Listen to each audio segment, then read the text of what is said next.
So, what's it gonna be? Ant-Man.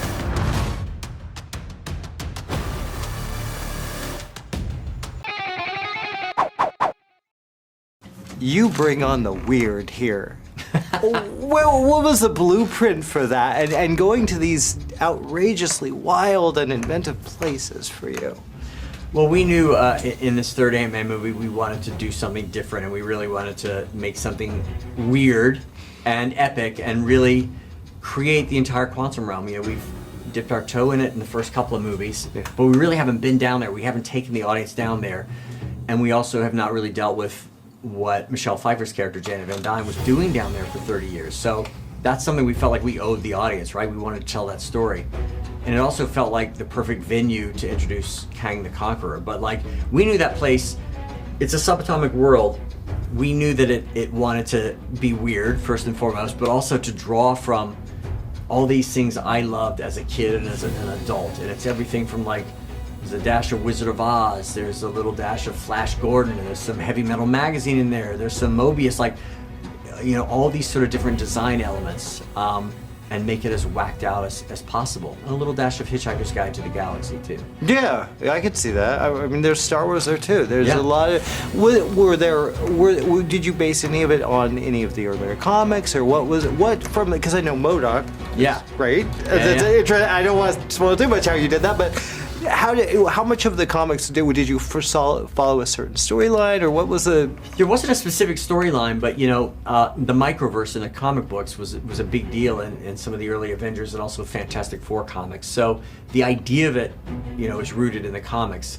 But we really had free reign to kind of create whatever we wanted to. In the comics, you know, Kang has this base of operations, Chronopolis, and you know, his armada is based in our version of Chronopolis in the movie.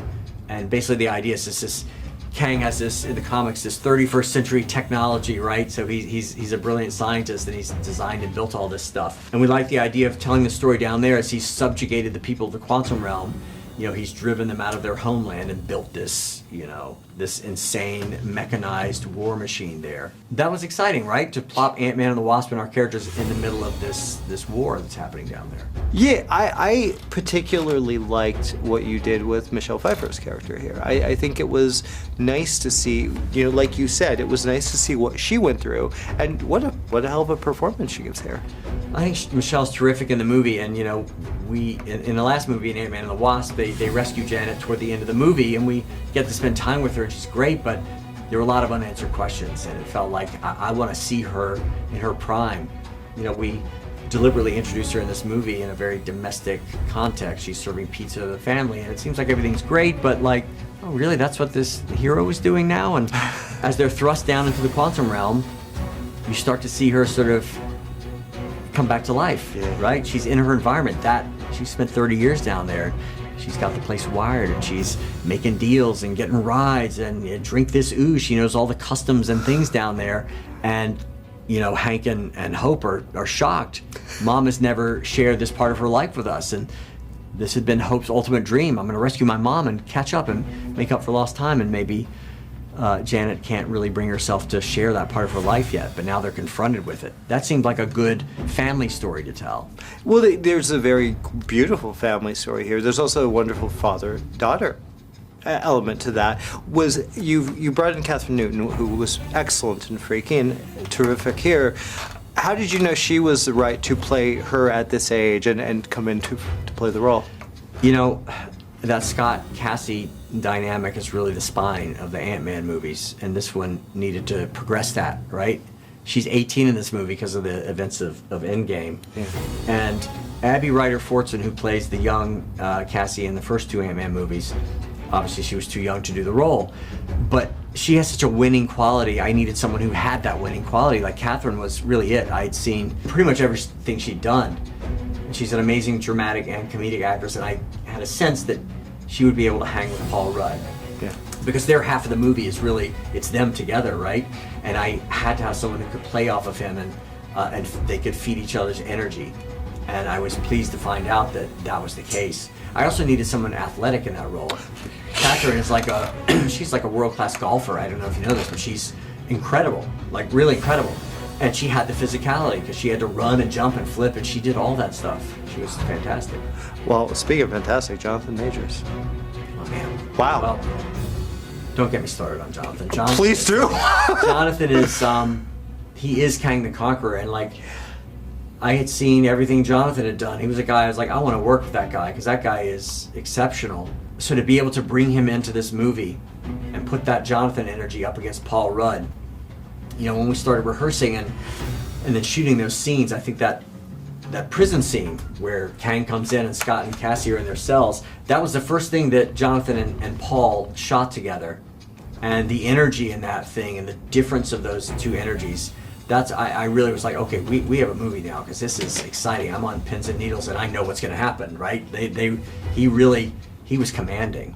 Yeah, he's literally command. And that's the thing, for a villain, a lot of times the villains kind of get a little bit they don't have the best story, or they have the one, we just want to destroy the world. There's something real here. There's something very real. Well, there's pain there. I like the idea, and Jonathan and I talked about that. It's like a guy who lives in these sort of infinite time loops, like must have experienced so much trauma and loss.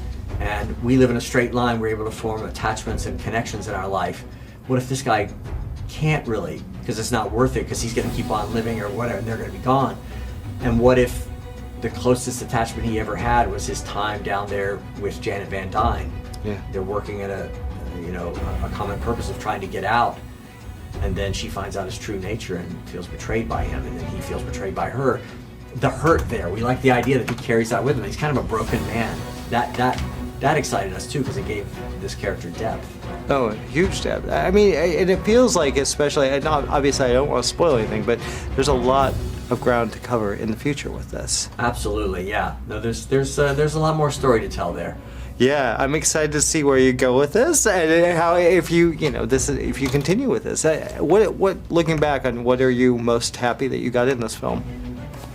Listen, I'm happy that we were able to sort of bring this trilogy full circle, and particularly with Scott Lang, right? Like a guy who was, had made bad decisions in his life and was literally thrust into this larger world and stepped up to the challenge. And we were just talking about how the first shot of Scott Lang in the first Ant-Man movie, he's getting out of prison, it's a close-up and he's punched out of the frame.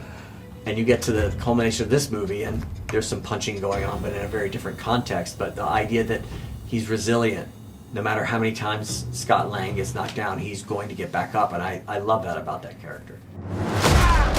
We both just have to lose. I'm sorry, Cassie.